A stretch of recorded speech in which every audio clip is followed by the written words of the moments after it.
Hey there YouTube, this is sjm4306 back with another review video.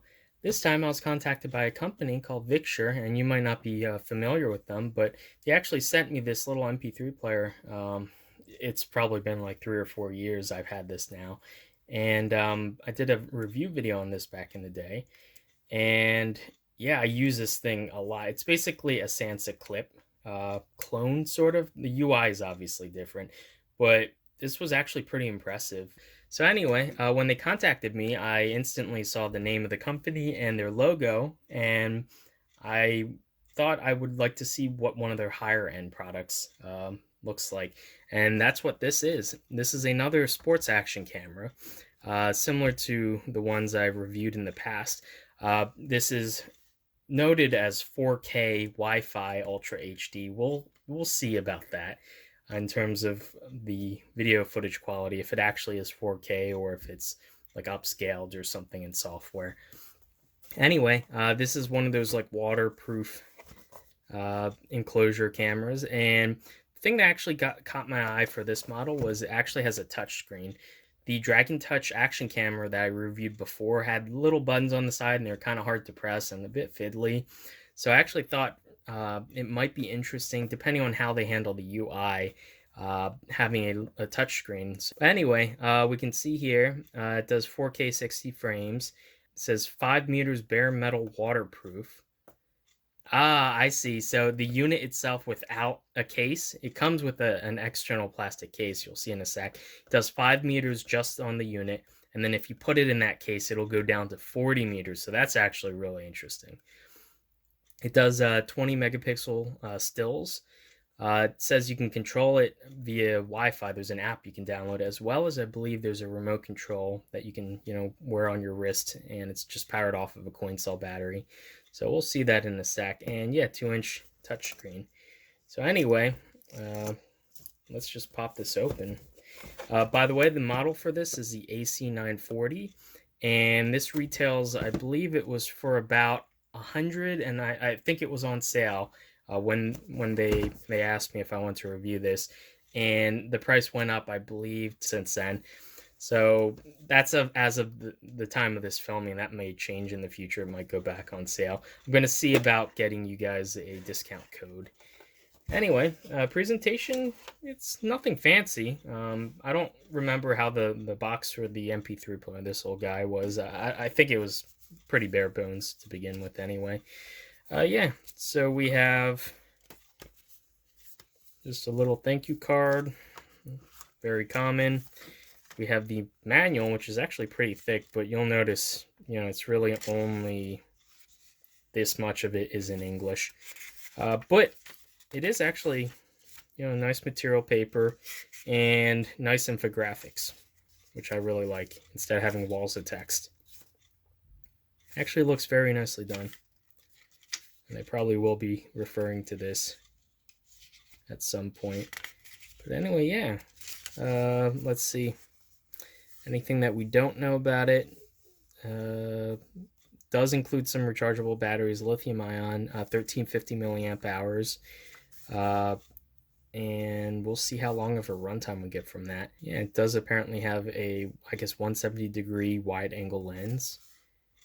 And yeah, anyway, enough about, specifications. Let's see the actual unit itself. Now, this is the case that it comes with. It is a little bit dusty, and it looks like there's already some scratches on here. So I'm not too happy about that, given this isn't a particularly cheap unit. And I'm also interested to know, so once you have it in the case, does the touchscreen actually work through the case? It does look like there's a protective film on here, so I'm going to see if I can peel that off. We have, all the buttons have kind of through ports, all the physical hard buttons along the side, and there's 3 buttons, and there's a sort of universal kind of GoPro-y mount. Guessing this clips into something, and has a screw for adjusting the angle. This feels very sturdy, I will say. Like I could chuck this at a brick wall and it won't break. Let's see how to get this open. Here's the lens covering, obviously. And that is good at least. They put protective films on the bits that can get messed up. And you can see underneath there's another protective film on the actual lens of the camera itself. Anyway, let's just pop this open. Yeah, it just latches open pretty easily, actually. I like that mechanism. There's a big O-ring seal, and it looks like it wasn't seated properly, so there's a little dent in here. Not too happy about that. So that might actually affect waterproof, because if it doesn't seal properly. So yeah, maybe their QC could use some work. But anyway, yeah, we have the unit itself, just ASMR time. Just get that out of the way, and the lens as well. Anyway, yeah, the camera itself is actually even smaller than the Dragon Touch one, and it's pretty weighty as well. These cameras that take higher resolution, they have image sensors that can do 4K and whatnot at high frame rates, tend to need like a lot of heat sinking, and so I can feel this feels pretty cool to the touch. So there must be kind of a lot of metal in the construction. Feels like the outer layer is kind of rubber, but there must be some kind of heat sinking inside of the shell. We do have really good a screw mount, like a standard tripod screw mount on the bottom. I really like that. And it looks like we have the microphone there. We have a menu button, the shoot button, and power on the side. We have the lens on the front, obviously offset a little bit. It's actually pretty minimalistic design. I actually kind of like that. Nothing too crazy looking. And it looks like all the ports have these little buttons so that they actually lock and they slide out, I believe. Yeah, there we go. It's a little bit stiff, but I think if you work this back and forth, that'll get a little bit better over time. And there actually is another piece of rubber. Wow. So that's how they get that waterproofing without the external case. They have rubber that seals right against there. And we have micro HDMI and micro USB. Would have been good to see USB-C. Let's see if I can get a better angle here. Yeah, would have liked to see USB-C, but at least micro USB is pretty widely accepted. It was the de facto standard. Anyway, other than that, we have, I believe, the battery. Let's see. This might kind of be a little difficult. So I will say, it really does stink. There's no real grippy thing on the bottom here, so I don't know how you're supposed to get the battery out the first time. Might have to actually pry on it. There you go. I had to get my fingernail in there. Geez, that was really tough, I will say. Yeah, and it was actually weighty without a battery inside. That's kind of impressive. We do have the micro SD card slot right in there. There we go, get a little more light. We do have the micro SD card slot hidden away inside the battery door, and the battery itself fills the rest of the space. And it's mostly battery, actually, surprisingly. Hopefully it gets easier and easier. Yeah, okay. So the first time opening this was really tough. Now it actually slides a little easier. Other than that, we have the accessories. They all come in their little box here. Yay! So yeah, it does come with one of these wireless RF. It comes with a wristband as well. It's a way you can actually control the camera once it's in the case, and if it's if you're surfing or if you're not near the camera, you can't directly control it. You can always use this to start and stop recording, either take a photo or take video. And there are nice little LEDs to show you that it did accept the command. There's lots and lots of little adapters I can see, all different kinds. So that's definitely good to see. It would be interesting to see. I don't have a GoPro, but if these are cross-compatible, I don't doubt that. They look very much like the GoPro mounts. I do not have one to test, unfortunately. It has like a bike mount, handlebar mount, all different kind of, quick release mounts. Here, looks like some kind of slide mount with some adhesive on the bottom. Another one with a, tripod mount screw hole. We got some Velcro straps. I guess this is for the wrist remote. Or this. So yeah, there's multiple, looks like they include plenty of extra Velcro straps. That's actually pretty cool. Other than that, we have a micro USB cable. I have tons of these. And let's see. So it does come with 2 batteries. And from what I've read, these should run you about, it depends on the settings or record settings, but I think I've read that it can run anywhere from like an hour to 2.5 to 3 hours, depending on what the quality of video that you're taking. But no, yeah, these batteries are actually kind of light, surprisingly. So I wonder if they really are the 1350 milliamp hour rating. But I guess we'll just pop one in. And actually, before we do that, we have some more adhesive, some zip ties, and like this metal kind of heavy duty cord thing, as well as something to clean the screen and lens off. Anyway, let's just pop a battery in. That's so much easier to do now. Okay, good. It would have been nice, like the Dragon Touch had a separate charger that you could plug both batteries into and then plug it into USB, and it'll charge both of them up outside of the camera. That would have been really nice. But I can understand as a cost-cutting measure, they didn't include that. So yeah, I guess we just power this on. That's pretty quick. So I am English. Sure. I'm not going to set the date and time right now. So touching is a little finicky. It does, I'm guessing this is capacitive. Let's just see. Yeah, it does take a little bit of force. It's not like super sensitive. And I'll test this out in the case in a second, but yeah, it does take a little bit. So the UI is not so great in terms of the responsiveness. Let me just focus in on this. But the video quality on at least this tiny little screen, I'm actually kind of impressed. This must be a pretty high-ish resolution screen because it's only 2 inches. You can see it compared to the size of my thumb, but it actually shows a significant amount of detail. Zoomed in there. So yeah, the pixel pitch on the screen must be pretty high given the size. I'm having a lot of trouble with this touchscreen. Yeah, it's actually pretty insensitive. I'm not too happy with that. It might actually be better at this point to have physical hard buttons. Yeah, I can't even... Oh, you can shut it off or lock it. Can't be doing anything wrong. Oh, there you go.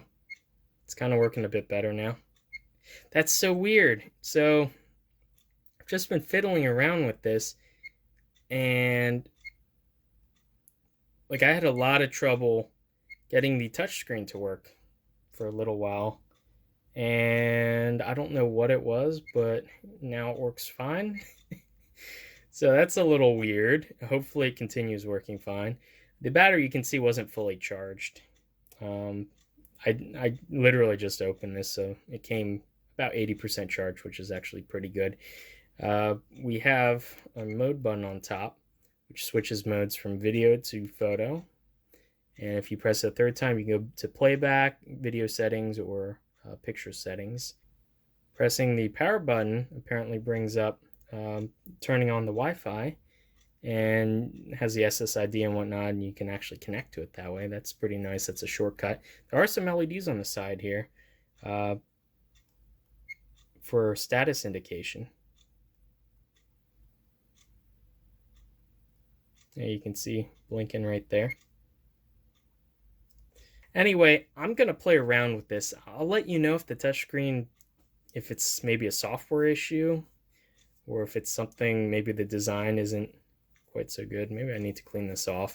But anyway, I'm going to use this for a little while, and I'm going to get back to you guys on what my experience has been. Current footage is recorded in 4K 30. Now, keep in mind that I have to encode at 1080p 30, so This is going to be downscaled. Anyway, I'm just gonna drive to work now, so let's just see how the footage turns out.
Okay, here's a test of my my game room basically in not the brightest lighting admittedly, but it's perfectly visible to my own eyes.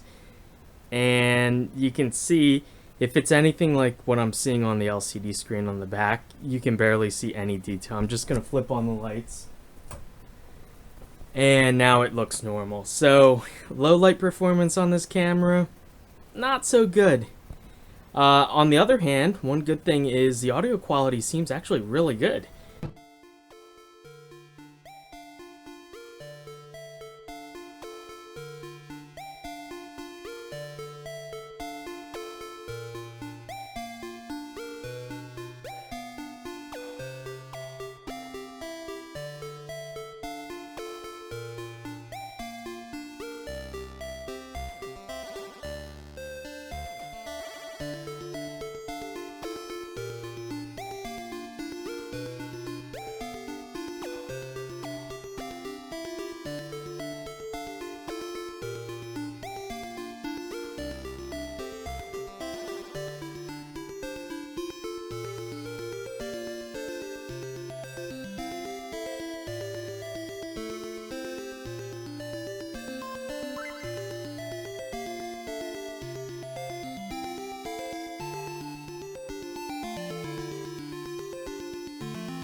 Okay, so I've spent about 2 weeks with this little guy, and it's a little bit dusty. I've actually, what I ended up doing was, this is actually small enough. It's even smaller than the Dragon Touch that I have, which is floating around here somewhere. Okay, found it. Anyway, this was the first action cam that I've really ever used in depth, and you can see the size difference.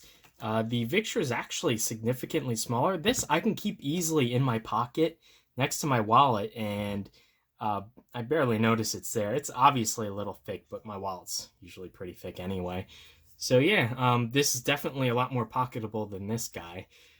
So anyway, I had this in my pocket for most of the week, and just whenever I went out for a drive, I would stick it on I have like a little suction mount with a like a tripod screw terminal on it that I can stick this on my dashboard, and that's pretty much how I got the driving footage for you. And I also walked around. I went to I have a red-eared slider turtle that's like about 10-15 years old, and he needed some food, so I went to a pet store and I took some footage. They had a lot of fish in there, and it was pretty cool. So that's some of the other footage that I took as well. Things I've noticed, you might have seen I had some trouble with the touch panel when I was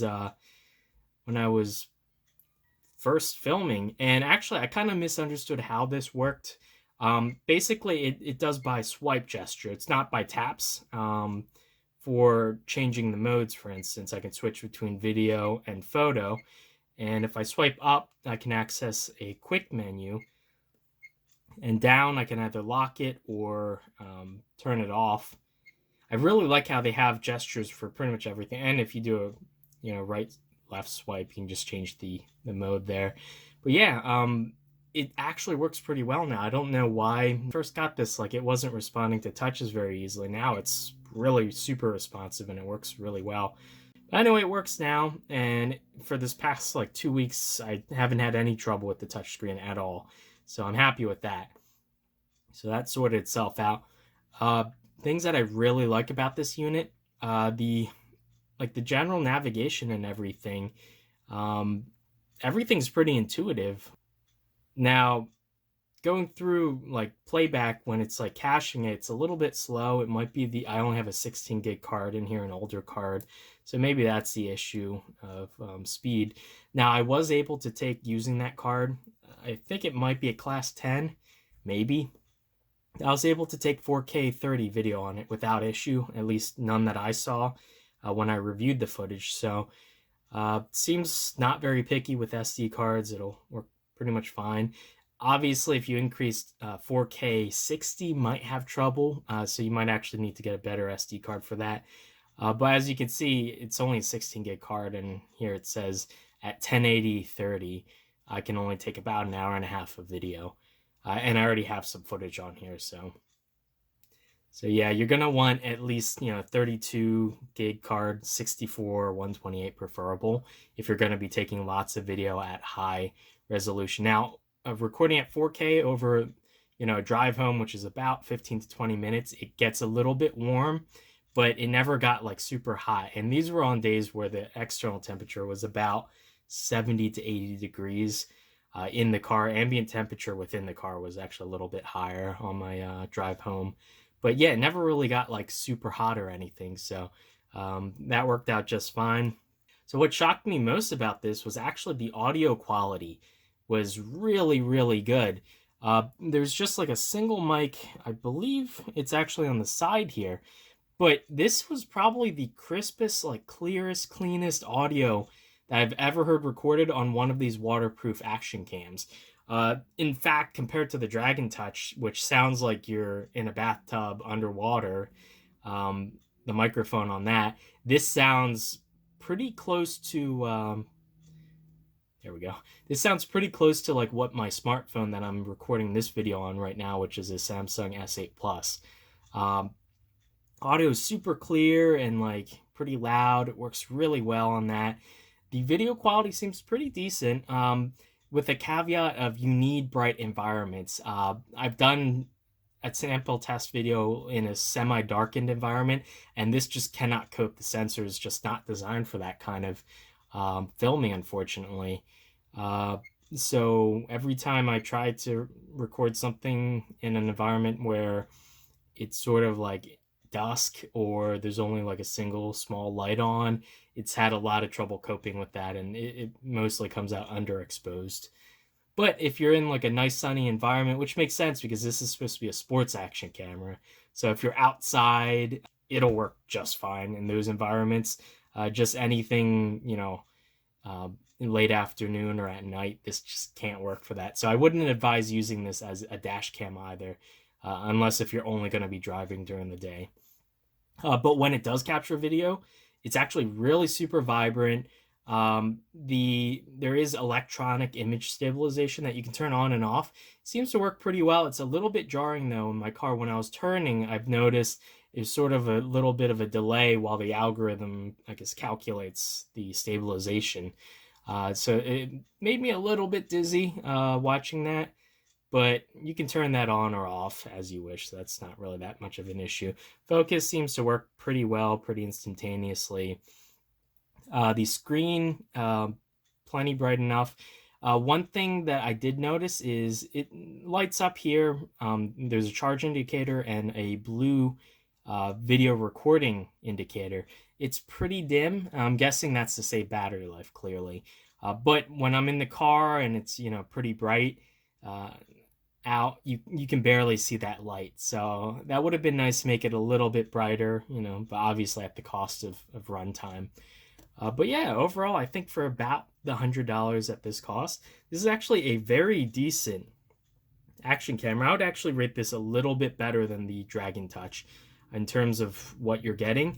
Now, let me just shut this off.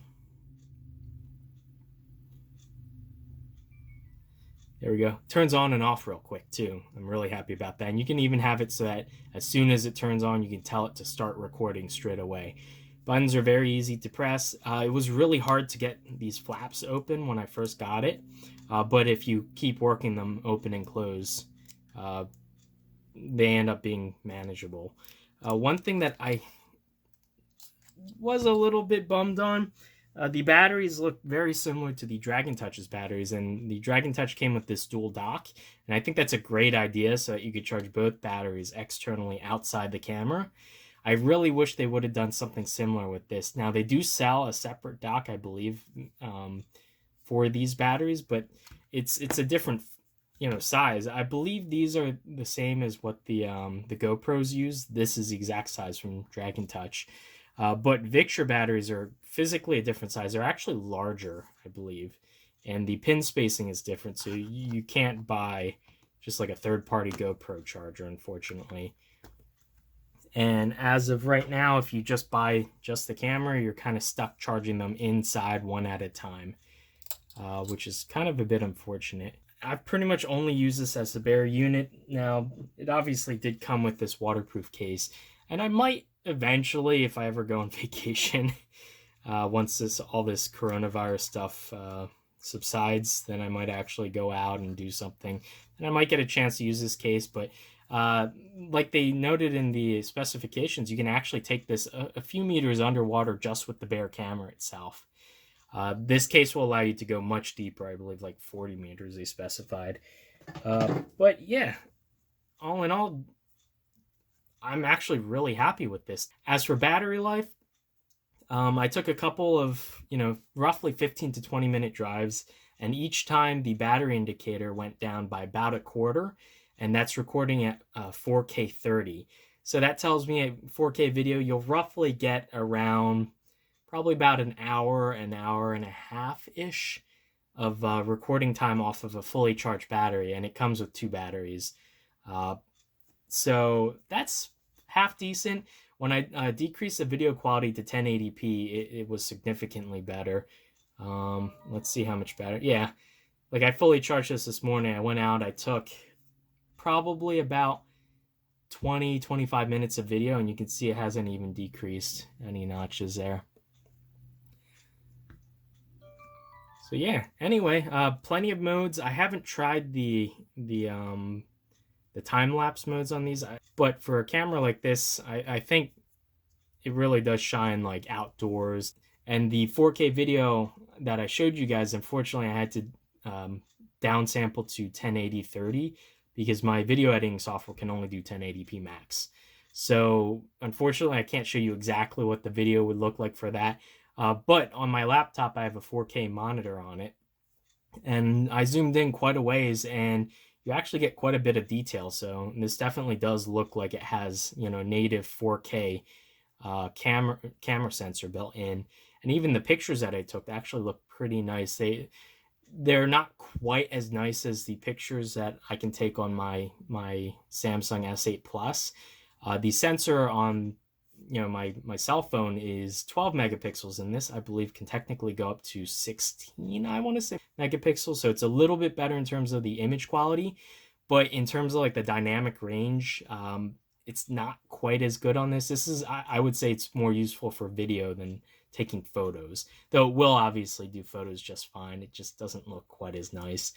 But I'm thinking, because of how good the audio quality on this is, I might actually use this as my primary. I'll shoot a few videos in the future. I might use this as my primary video camera, just because this is a lot more convenient than having my cell phone set up in order to take videos. Sometimes that's a bit of a pain, and I constantly run out of memory. And so, yeah, just having a dedicated video camera, I think, would be useful for taking channel videos for my content. So I'll give that a try. One thing that I really wish they had was, some models actually have a USB external, like it'll plug into the USB port, an external microphone. The audio is so good on this onboard mic, but it would be really nice to have an external, like a lapel mic that I can clip. That would make this like perfect, I think, for like vlogging. All in all, if I had to rate this, I think I like this better than the Dragon Touch. I like the design on the Dragon Touch, and it looks like really funky and like really robust. It is really robust. I've beat this around in my backpack. And it's perfectly fine. But in terms of like the actual video quality, picture quality in general, and especially audio quality, I think the Victure has it. It's a better buy in my book, in terms of, actually getting a usable video recording device. If you guys are interested in picking up one of these of your own, they have a couple different models with different capabilities. Some, can't do the full 4K 60, but they sell a range of these, and these seem to be one of the smaller ones on the market, in terms of, the total volume of the camera itself. So anyway, if you are interested, I'll have links to the Amazon sales page. I don't get any commission or anything if you guys purchase through those links. So, I'm just actually pretty happy with the general quality of this camera. I will definitely be using this. I'm going to try, like I said, to use this to film future videos, and you guys can tell me how you like that. Anyway, hopefully you guys enjoyed this video, and I will see you in the next one. Bye.